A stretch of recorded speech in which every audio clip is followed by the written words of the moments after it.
Contact extraterrestre avec la planète Ingstria. Vidéo exposant en résumé le contact extraterrestre avec Ingstria près de la constellation d'Andromède, dont le contenu complet est à retrouver dans un article écrit du site contactstellaire.fr. Sommaire de la partie 1. La rencontre de Zita et Hernandez, les premiers contacts avec IA, le voyage spatial de Hernandez et avertissement pour la Terre, origine d'Ingstria, enseignement sur l'énergie et la société, vaisseau, technologie et visite du vaisseau mère.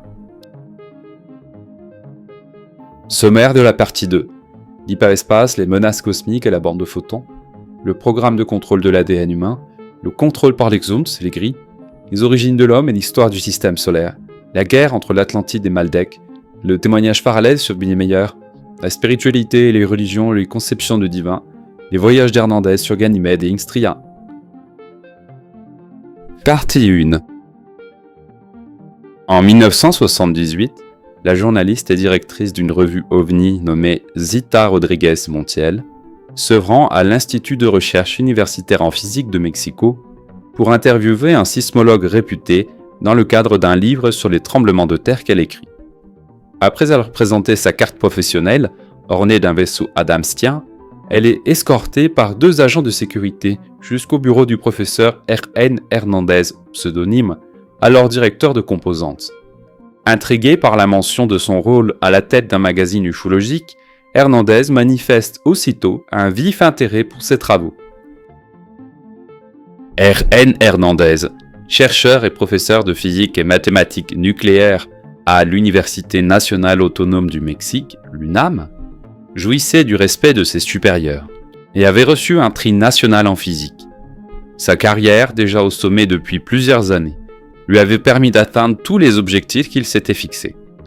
Âgé d'environ 50 ans et mesurant près d'1,90 m, il accueillit Zita et engagea la conversation, manifestant un intérêt particulier pour ses enquêtes sur le phénomène des ovnis.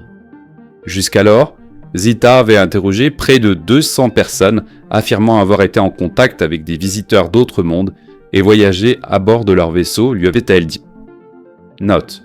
Plus tard, certains échanges avec Zita évoqueront des recherches biologiques menées autour d'Hernandez, qui précise pourtant clairement une fois ne pas être biologiste.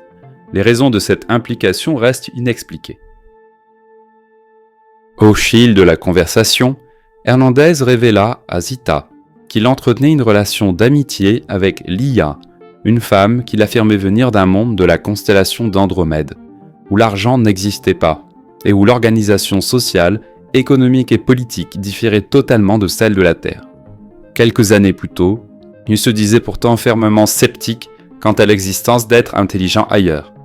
Lors de cette première rencontre, il expliqua qu'il ne souhaitait pas rendre son histoire publique, par crainte des conséquences sur sa carrière et de la réaction de ses collègues et de sa famille.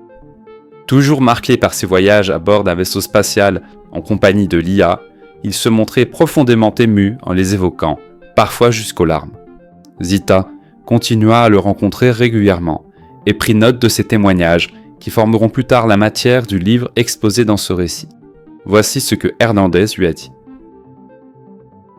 La première rencontre entre Hernandez et l'IA eut lieu le 14 novembre 1972, lors d'une conférence d'ondopédiatrie. Assis au fond de la salle, Hernandez remarqua une jeune femme à l'allure légèrement orientale, vêtue de noir, dont le regard semblait le traverser. Après un échange visuel intense, elle disparut, sans qu'il la voie quitter l'abscesse. En voiture, pour prendre le chemin du retour, sa radio qu'il venait d'allumer capta soudain une voix métallique s'exprimant en espagnol parfait. « Tu es connecté à notre fréquence, homme de la Terre », avant que le signal ne s'interrompe. La deuxième rencontre eut lieu le 18 décembre 1972, alors qu'il déjeunait avec un collègue dans un restaurant de l'avenue Insurgentes où est située l'université. Par la porte d'entrée, il aperçut à nouveau Lia marchant dans la rue, impressionnante par sa taille, environ 1,90 m, accompagnée d'un homme encore plus grand qu'elle, vêtu d'un uniforme orné sur la poitrine d'un insigne triangulaire doré renfermant un cercle bleu. Intrigué, Hernandez voulut dès lors savoir qui elle était, convaincu qu'elle était bien réelle. La troisième rencontre se produisit le 12 janvier 1973 pendant un cours illustré de diapositives dispensé par Hernandez à ses étudiants. Lia entra discrètement dans la salle obscure, toujours vêtue de noir, et resta immobile le fixant de ses yeux clairs. Son regard dégageait un calme profond. Lorsque les lumières furent rallumées, elle avait disparu. Hernandez interrogea un étudiant près de la porte, mais celui-ci affirma n'avoir vu personne partir, le laissant perplexe et troublé. Le 22 décembre 1974, alors qu'il travaillait seul à l'université, Hernandez aperçut la femme mystérieuse qu'il avait déjà croisée. Elle se présenta sous le nom d'Eliane Tsesiant, qu'il surnommera ensuite Lia, en parlant à Zita en 1978, car sa beauté et son origine extraterrestre lui rappelaient la princesse Leia dans la Guerre des Étoiles, Star Wars, qui venait de sortir en première mondiale en 1977. Eliane Tsesiant, Lia, déclara appartenir à un groupe d'investigation scientifique interstellaire étudiant la vie intelligente, ses interactions avec la planète et son évolution. Originaire d'un monde situé à des centaines d'années-lumière, elle affirma que la mort y était rare et que certaines races vivaient plusieurs siècles. Elle-même disait avoir environ 900 ans. Lia expliqua qu'un contact télépathique avait été tenté auparavant, mais qu'une rencontre directe serait moins perturbante pour lui. Elle montra qu'elle connaissait ses travaux, établissant un parallèle entre les recherches de ses collègues sur un vaccin et les efforts de sa civilisation pour éliminer des menaces biologiques dans l'univers. Leur mission, précisa-t-elle, n'était ni religieuse ni militaire, mais purement d'observation et d'étude. D'autres civilisations, ajouta-t-elle, avaient visité la Terre et la considéraient comme un monde privilégié. Avant de s'en aller, elle lui demanda de garder le secret de leur échange et lui indiqua que leur communication pourrait aussi se faire par télépathie. Troublé, Hernandez se demanda pourquoi lui avait été choisi pour une telle rencontre, et il ne croyait pas vraiment ce qu'elle disait, bien qu'elle lui ait montré pouvoir lire ses pensées comme démonstration. Le 22 avril 1975, après une journée de conférence qu'il donnait, Hernandez découvrit Lia assise dans sa voiture, pourtant fermée à clé. Elle lui proposa de devenir copilote pour une mission, sans plus de détails. Intrigué, il accepta. Guidés par ses instructions, ils roulèrent pendant 2h30 jusqu'à une zone isolée, entre Hidalgo et Querétaro, où ils arrivèrent le soir. Ils laissèrent la voiture et marchèrent jusqu'à un petit vaisseau circulaire d'environ 5 mètres de diamètre dissimulé dans la campagne. À l'aide d'un boîtier de télécommande, Lia fit s'ouvrir une trappe à la base, révélant une petite échelle par laquelle ils montèrent à bord. L'intérieur ne comportait que 2 sièges. Lia prit place devant un pupitre de commande illuminé de barres colorées, actionna un levier et la trappe se referma avant que l'appareil ne s'élève silencieusement dans les airs. C'est à partir de là que Hernandez crut vraiment à l'origine extraterrestre de Lia. Hernandez voit à travers une large ouverture les lumières des villes, puis la Terre entière vue depuis l'orbite. Il distingua des satellites, la ligne de séparation jour-nuit et l'immensité étoilée, tandis que Lia précisait qu'il s'agissait d'un voyage d'exploration. En observant la planète, Hernandez fut envahi par des réflexions sur la fragilité et les contradictions humaines. Lia montra à Hernandez, à l'aide d'un réfracteur de lumière, une ceinture rosée entourant la Terre invisible à l'œil nu. Elle expliqua que cette formation, composée de résidus minéraux et gazeux, provenait en grande partie des milliers d'essais nucléaires ayant détruit une partie de la couche d'ozone. L'apparition de trous dans la couche d'ozone n'était pas déjà connue de la science terrienne à cette époque. Lia dit que cela provoquait des changements climatiques extrêmes, des dégels polaires, des inondations et des mutations génétiques, ou modifications rapides de la flore, de la faune, et même de l'homme au niveau organique et mental, ainsi que la disparition d'espèces, de nouvelles maladies et des séismes dus aux secousses souterraines. Selon Lia, cette ceinture s'épaississait au fil du temps, attirant également les déchets spatiaux et urbains, et devenait un danger latent pour l'humanité. Même si les essais nucléaires cessaient, il faudrait plus de 40 ans pour qu'elle se disperse, et certains débris resteraient dangereux au-delà de 2075. Sa civilisation, expliqua-t-elle, disposait de systèmes permanents de neutralisation de ses déchets. Mais sur Terre, seule l'utilisation d'un puissant neutralisateur pourrait réduire ce risque. En plus des problèmes dus aux essais nucléaires et la couche d'ozone abîmée, l'IA dénonce aussi la pollution de l'eau, la destruction des habitats, des armes chimiques et l'exploitation irréfléchie des ressources, signe d'un manque de respect des humains pour la vie. Selon elle, les civilisations avancées coopèrent pour préserver leur environnement, mais sur Terre, l'ambition et la soif de pouvoir mènent à des destructions accélérées en un siècle. Elle alerte sur un basculement de l'orbite terrestre de 14,5 degrés, sur la menace de races hostiles prêtes à profiter d'un conflit mondial et sur les dangers spécifiques aux grandes villes, où la chaleur et les gaz toxiques pourraient devenir mortels. L'IA appelle à stopper l'agressivité, restaurer l'amour et la noblesse de cœur et choisir le changement pour éviter l'autodestruction. Après la descente du vaisseau, ils retrouvèrent la voiture intacte à l'endroit laissé.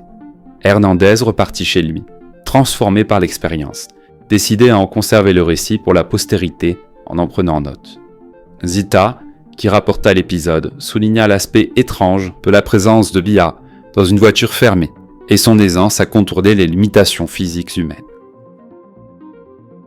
En avril 1975, Hernandez reçut un message télépathique de l'IA lui demandant de la retrouver de nuit sur la route de Toluca pour rencontrer ses amis.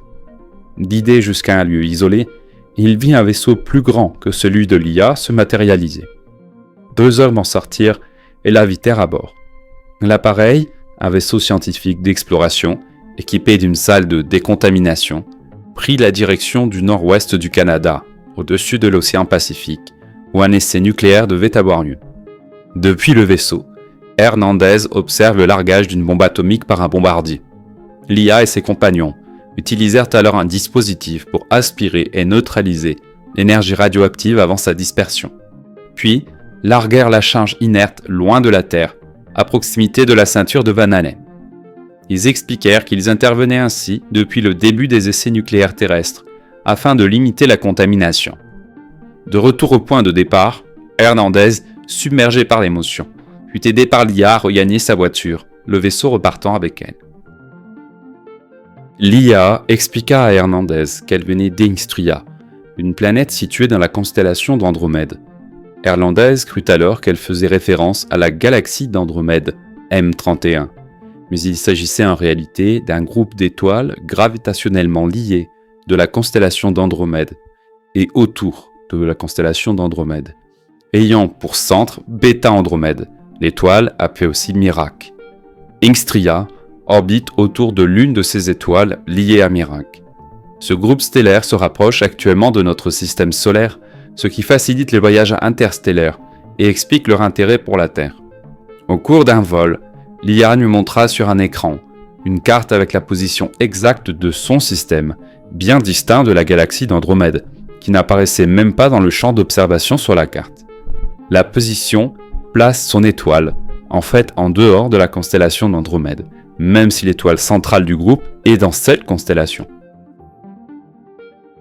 En 1979 et 1980, Zita avait fait paraître une annonce de recherche d'informations sur le terme Ingstria dans une revue d'ufologie et un journal en Angleterre, et elle aura un retour l'informant que ce terme apparaissait dans le livre UFO Prophecy, comme le nom d'une planète dans un contact.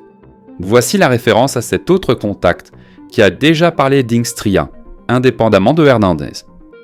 En juillet 1980, à Johannesburg, Jens Forber se réveille en pleine nuit avec une soif intense, mais il se rend compte qu'il est totalement paralysé. Dans sa chambre, une lumière bleue diffuse apparaît, formant une sorte de brume. Le centre de cette lumière se contracte silencieusement et laisse apparaître un être humanoïde mesurant environ 2,30 m, vêtu d'une combinaison blanche et portant un insigne doré en forme de triangle avec une étoile. L'entité a des yeux bleus argentés brillants, et Forber reconnaît en lui le même visage qu'il avait vu 6 mois plus tôt à la fenêtre d'une soucoupe volante en vol stationnaire. L'être se présente comme Karn, originaire de la planète Ingstria. Note: on sait que le nom Ingstria est en phonétique mexicaine, C'est donc quasi la même chose que Aenstria en termes phonétiques. C'est plus que proche. Et cela peut juste être une différence de perception auditive du témoin qui le transcrit d'une façon plutôt qu'une autre. De plus, on rappelle qu'Hernandez avait observé un compagnon de Lia, aperçu, marchant à ses côtés dans la rue, alors qu'Hernandez déjeunait au restaurant avec un collègue. C'était un homme plus grand que Lia, qui faisait déjà elle-même 1m90, et il avait un insigne triangulaire doré aussi, mais contenant un cercle bleu à l'intérieur. L'insigne triangulaire doré devant probablement représenter leur flotte, ou monde, ou alliance de monde, et le cercle bleu, ou l'étoile dans le dernier cas, devant préciser une fonction probablement en son sein. C'est très cohérent, avec la constante que les hommes sont très grands, faisant au moins 2 mètres. Reprenons avec James Forber. 2 nuits plus tard, Carnes revient. Cette fois, 2 jeunes témoins sont présents et voient clairement l'entité entrer dans la maison. Ils l'accompagnent ensuite jusqu'à un engin spatial posé à proximité, où ils rencontrent une femme extraterrestre nommée Meyae, commandante du vaisseau. Les visiteurs expliquent qu'ils viennent du système stellaire d'Andromède et affirment être à l'origine de l'introduction sur Terre du premier prototype humain qu'ils appellent Adam Kadmon. Note: le monde, en prononciation phonétique Aenstria, est bien indiqué comme étant un monde de la constellation d'Andromède maintenant. Pareil que la façon dont l'IA présente son monde à Hernandez. C'est bien le même, plus de doute. Retour au récit de Hernandez. L'IA lui dira qu'ils utilisent aussi des signaux radio, codés selon un langage mathématique universel, qui sont parfois détectés sur Terre notamment par les Russes et les Japonais, mais restent difficiles à interpréter.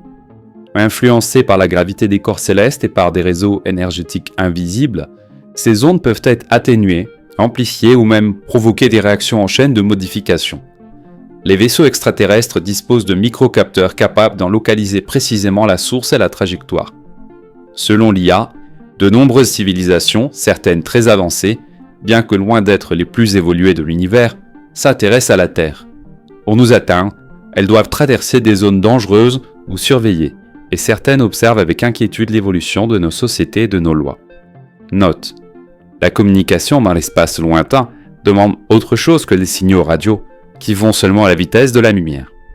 On peut supposer que puisque leurs vaisseaux vont largement au-delà de la vitesse de la lumière, ils ont aussi une technologie de communication qui le peut. Mais là, l'IA parlait d'ondes radio qu'ils utilisent pour d'autres fins que les communications, mais pour en repérer l'altération lors du déplacement de l'onde dans l'espace, en fonction des corps rencontrés par elle. Ces ondes leur serviraient d'une sorte de flux énergétique dont la modification leur permet la détection d'objets rencontrés sur leur parcours. L'IA expliqua à Hernandez qu'elle pouvait le localiser partout grâce aux ondes d'énergie émises par chaque être vivant, comparables à des canaux lumineux détectables à grande distance. Selon elle, chaque individu possède une signature unique, repérable via son champ biolumineux ou aura. Le 16 mars 1976, Hernandez fit un rêve dans lequel il voyait l'IA assise sur un banc du jardin central de Cuernavaca. Réveillé en sursaut, il s'y rendit immédiatement et la trouva exactement comme dans sa vision. L'IA précisa que cette localisation se faisait en envoyant des signaux télépathiques vers la personne visée. Elle ajouta que l'énergie humaine, lorsqu'elle est orientée vers l'amour et les proches, émet une onde curative capable de transformer l'environnement. Sur Terre, l'IA portait un tailleur pantalon sombre, au bouton bleu clair, dans un tissu très fin, non identifié. Yeux verts et cheveux foncés, elle respirait l'air terrestre sans difficulté, et partagea même un jus de fruits avec Hernandez en terrasse. Elle affirma avoir 900 ans, grâce à des technologies de prolongation de la vie. Hernandez était subjugué par elle. Il écrit d'elle « Cette belle femme de l'espace, l'enchanteresse Lia ». À bord de son vaisseau, elle portait une combinaison métallique moulante gris foncé, équipée d'une ceinture à boucles circulaires dorées émettant des impulsions lumineuses, destinées à la protection et au repérage des menaces. Des barres dorées sur ses épaules stabilisaient les champs magnétiques, tandis qu'une lanière autour du cou maintenait une micro-atmosphère protectrice d'1 mètre de diamètre isolant des variations thermiques et des agents pathogènes. Ce système protégeait aussi toute personne en contact avec elle. Une photo prise par Hernandez, que Zita a conservée, censée montrer Lia, ne révèle qu'une silhouette lumineuse semblant faite d'énergie. Les rayons émis par le champ de force personnel qu'elle maintient en permanence autour d'elle, destinés à protéger l'environnement terrestre des germes extraterrestres qu'elle pouvait transporter, rendaient toute prise de vue impossible. Lia avait d'ailleurs prévenu Hernandez qu'il ne parviendrait pas à la photographier. Lia décrit Ingstria comme un monde régi par la simplicité, l'harmonie et le respect mutuel. Dès l'enfance, les habitants apprennent à aimer et préserver leur environnement et sont orientés vers les activités correspondant à leurs aptitudes. La société ne connaît ni argent, ni haine, ni compétition destructrice. Chacun dispose de ce dont il a besoin et travaille par principe pour payer les services rendus, en quelque sorte, en s'investissant aussi dans des tâches communautaires, scientifiques ou humanistes. Le but de la vie est l'apprentissage et la perfection intérieure, par la création de vertus et l'élimination des défauts. Les Ingstriens ne connaissent pas la mort biologique et considèrent la connaissance comme la valeur suprême, échangeant du savoir avec d'autres civilisations par télépathie et transfert de potentiel. Les villes sont composées de bâtiments élancés, aux teintes douces, sans ouverture visible, coiffés de cellules solaires dirigeant l'énergie vers l'intérieur. Des jardins luxuriants se développent sur les toits. Le ciel a des nuances rougeâtres ou violacées. Les transports empruntent des rails électromagnétiques aériens, souterrains ou au sol. Véhicules individuels sphériques, bus horizontaux, tous automatisés, sans commande manuelle, avec destination programmée. Les uniformes diffèrent selon les tâches. Les combinaisons de voyage sont fabriquées dans des matériaux résistants aux pressions et températures extrêmes, compressibles pour le rangement. Les habitations n'ont pas de murs fermés. Les couchages, suspendus, offrent un confort élevé. Les vêtements se dilatent à la taille de l'utilisateur et résistent aux contraintes spatiales. L'éducation, dispensée collectivement et séparée des parents, apprend à vivre en harmonie avec la nature, à comprendre le corps et à maîtriser l'esprit. Les enfants découvrent aussi l'existence de nombreuses races de l'univers et reçoivent des stimulations biologiques cérébrales pour favoriser le discernement. Le gouvernement est assuré par un conseil qui veille au respect des lois universelles déjà établies. Il n'existe ni police ni prison, les fautes étant corrigées par une aide collective. La santé est assurée par un suivi prénatal rigoureux qui corrige toute anomalie génétique dès la conception. L'alimentation est à base de plantes et de fruits, avec une forte utilisation de la chlorophylle, filtrée pour une pureté optimale, parfois emballée sous vide en gravité zéro pour les voyages spatiaux. Sur le plan énergétique, Ingstria utilise l'hydrogène, l'inertie et la maîtrise des vortex magnétiques. Lia explique que d'anciennes civilisations ont appris à concentrer et stocker la force magnétique dans des structures pyramidales, parfois à des fins destructrices, comme le contrôle climatique. Les pyramides pouvaient accumuler une énergie suffisante pour détruire villes ou forêts. Une ouverture de chambre scellée libérait des radiations dangereuses. Ce savoir, combinant vortex et forme pyramidale, reste perceptible dans certaines ruines terrestres. Les Ingstriens connaissent entre 3000 et 4000 mondes habités, base de leurs études interplanétaires. Et ils maîtrisent aussi l'énergie sonore, qu'ils utilisent pour l'harmonisation énergétique, la préservation des corps, le contrôle climatique, le chauffage, et même comme arme sismique. La musique vibratoire est considérée comme un trésor énergétique et attire des visiteurs d'autres mondes venus observer ses effets. Pour l'IA, la vie dans l'univers devrait rester simple, favoriser la circulation des connaissances bénéfiques et éliminer celles qui nuisent à la communauté. L'IA explique que le cosmos comprend plusieurs niveaux dimensionnels et que l'humanité est en voie de passer de la 3e à la 4e dimension dans une ascension qui ira un jour jusqu'à la 10e dimension. Le cosmos est divisé en 8 univers selon elle. Chaque univers est composé de 2844 systèmes galactiques comportant chacun eux-mêmes 2000 galaxies. Un univers est régi par des lois mathématiques universelles. Nous sommes dans le 7e univers, ce qui explique que beaucoup de choses sont basées sur le chiffre 7 dans notre univers, la structure des cycles et mouvements des particules vivantes. Elle décrit une vision technique de la création des univers.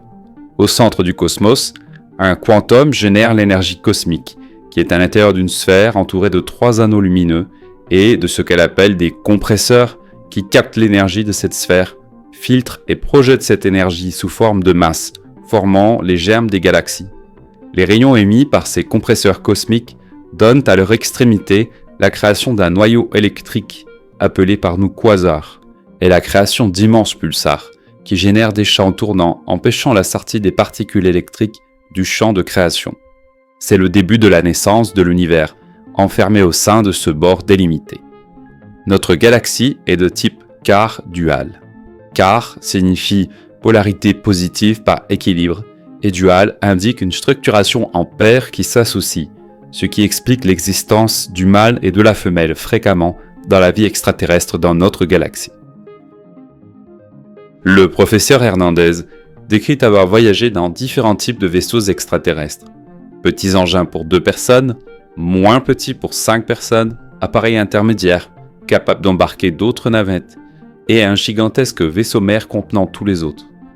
Il évoque aussi la téléportation, que l'IA lui présente comme un changement de fréquence moléculaire, permettant de passer instantanément d'un lieu ou d'un monde à un autre, méthode employée par de nombreuses civilisations. Le petit vaisseau de l'IA pour 2 personnes mesurait environ 5 mètres de diamètre, avec un dôme transparent, une coque métallique évoquant l'acier brossé et un halo violet générant chaleur et champ antigravitationnel.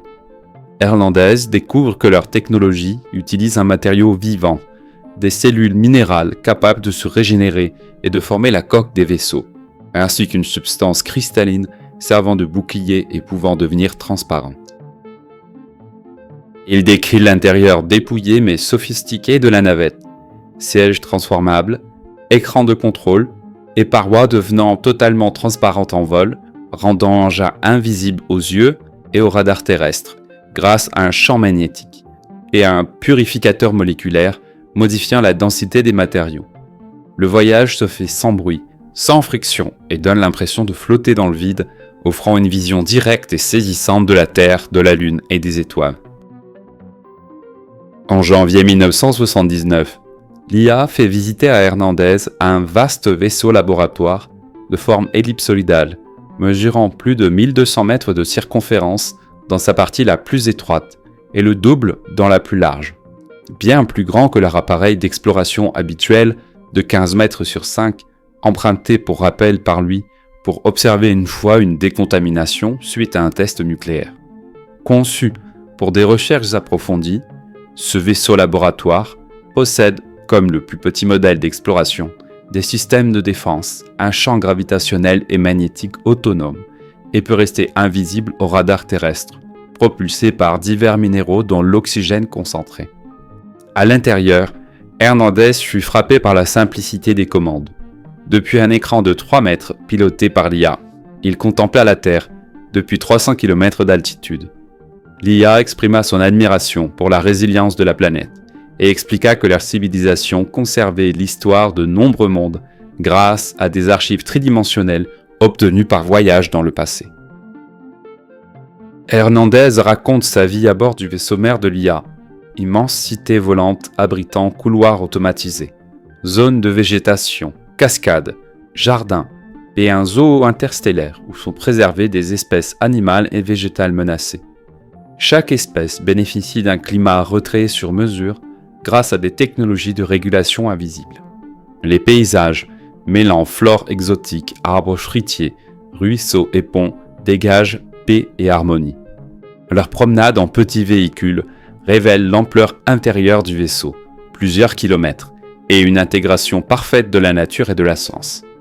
L'IA explique que cette simplicité technologique est le fruit de siècles de recherche, cherchant à manipuler la nature sans la dégrader. Hernandez décrit le vaisseau mère comme un lieu à l'organisation impeccable, où des couloirs automatisés relient des compartiments bordés de portes, s'ouvrant au contact de la main. Dans des tubes transparents, circulent des capsules alimentaires destinées à compléter leur régime. Au fil de sa visite, il découvre une grande variété d'unités technologiques. Des robots camouflés en buissons pour explorer les mondes végétaux, des formes cubiques modulables, des humanoïdes mi-biologiques, mi-robotiques, capables d'interagir et de neutraliser une menace, ainsi qu'un animal artificiel hybride, ailé et doté d'une trompe, conçu pour analyser atmosphère, gaz, sol et formes de vie. Parmi les dispositifs les plus sophistiqués, il observe une sphère de repérage capable de traverser toute matière et de collecter des données biologiques et environnementales, un détecteur d'anomalies énergétiques internes au vaisseau et des sortes de cils cosmiques synthétiques qui absorbent et redistribuent l'énergie, pouvant alimenter une ville entière. Ces entités s'activent grâce à la chaleur corporelle ou à l'émission énergétique cérébrale, et certaines sont capables de piloter seules un vaisseau ou d'être contrôlées à distance par code d'activation.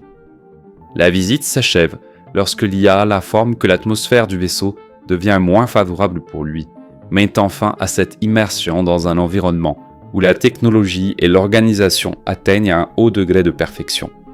Le voyage se termine par un retour distrait sur Terre, Hernandez étant déposé près de sa voiture par un rayon lumineux, impressionné par la capacité de ces vaisseaux à rester invisibles au radar et par l'harmonie qui règne à bord. Fin de la partie 1. Suite à venir en partie 2.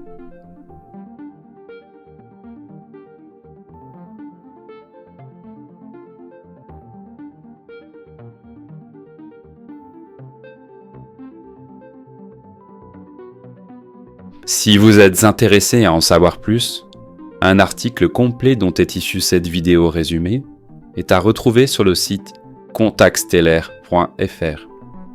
Vous trouverez le lien vers l'article dans le descriptif attaché à cette vidéo.